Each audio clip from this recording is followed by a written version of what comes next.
Hello friends, art of trading mindset में आपका बहुत बहुत स्वागत है। चलिए आज देखते हैं कि इंट्राडे के लिए बेस्ट स्टॉक को कैसे सेलेक्ट कर सकते हैं सो दैट हमारा एसएल हिट कम हो। सो इंट्राडे के लिए बेस्ट स्टॉक हम सिलेक्शन का हमारा सबसे अच्छा तरीका है कि स्टॉक में वॉलेटिलिटी ना हो, बड़े बड़े कैंडल के आगे पीछे बिक ना हो, ऊपर नीचे बहुत बड़े बड़े बिक ना हो। इसकी वजह से हमारे एसएल्स हिट होते रहेंगे। मैं यहाँ पर एक कैंडल फॉर्म करने की कोशिश कर रहा हूँ। सपोज आप मानिए ये ग्रीन कैंडल है, इसमें बड़ा विक है, चलेगा। ये रेड कैंडल है, इसमें ऊपर छोटा विक है, नीचे बड़ा विक है, चलेगा। ये छोटा विक है, चलेगा। बड़ा विक ऊपर होना चाहिए ग्रीन कलर में। ये ग्रीन है, ये रेड है। आप देखें यहाँ पर, अगर मार्केट अप ट्रेंड में है तो ये 5 की लाइन है।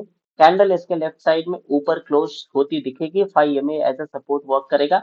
यहाँ पर स्टॉक ओपन हुआ है। ओपन होने के बाद पहले लो लगाया, लो लगाने के बाद अपने ही ओपन को ब्रेक किया और ऊपर 1:2, 1:3, 1:4 का यहाँ पर टारगेट अचीव होता हुआ दिख रहा है। तो आप मिनिमम बाय ऑर्डर प्लेस करेंगे और बाय ऑर्डर प्लेस करने के बाद आपको यहाँ पर आपका टारगेट मिल जाएगा। ऊपर वीक बनेगी बुल ट्रेंड के समय, तो यहाँ पर हमें बड़ा टारगेट मिलेगा।